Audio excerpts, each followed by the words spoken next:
Hello welcome back. Finally നമ്മൾ silver സ്റ്റോമിൽ എത്തിയിട്ടോ. ഇവിടെ മറ്റ് സ്കൂളുകളിൽ നിന്ന് ധാരാളം കുട്ടികളൊക്കെ ട്രിപ്പിനായിട്ട് എത്തിയിട്ടുണ്ട്. നമ്മൾ ആദ്യം പോണത് സ്നോ സ്റ്റോമിലേക്കാണ് കേട്ടോ. അവിടെ ചെന്നപ്പോഴേക്കും ഇടാനുള്ള സ്വെറ്ററും ഷൂസും ഒക്കെ അവർ നമുക്ക് തന്നു.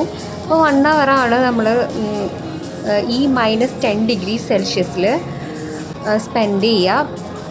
1 ഹവറിന് ഒരു 600 റുപ്പീസൊക്കെ ആണെന്ന് തോന്നുന്നു. ഭയങ്കര തണുപ്പാണ് കേട്ടോ. എനിക്ക് ബ്രീത്ത് ചെയ്യാൻ പോലും പറ്റുന്നുണ്ടായിരുന്നില്ല. കുറച്ച് സമയം എടുത്തു ഞാനൊന്ന് നോർമൽ ആവാനായിട്ട്. പിന്നെ നമ്മൾ അവിടെ നിന്ന് ഒരു കട്ടൻ ചായയൊക്കെ കുടിച്ചു. അപ്പോഴാണ് എനിക്കൊന്ന് ശ്വാസം നേരെ വീണത്. മോന് നന്നായിട്ട് എൻജോയ് ചെയ്യുന്നുണ്ടായിരുന്നു കേട്ടോ. കുട്ടികളൊക്കെ കാണിക്കാൻ പറ്റിയിട്ടുള്ളൊരു സ്ഥലമാണ്. എങ്ങനെയാണ് ഈ അമേരിക്കയിലും കാനഡയിലും ഒക്കെ ആൾക്കാർ -0 ഡിഗ്രിയിൽ താമസിക്കണേ അല്ലേ? ഈ വീഡിയോ ഇഷ്ടപ്പെട്ടാൽ സബ്സ്ക്രൈബ്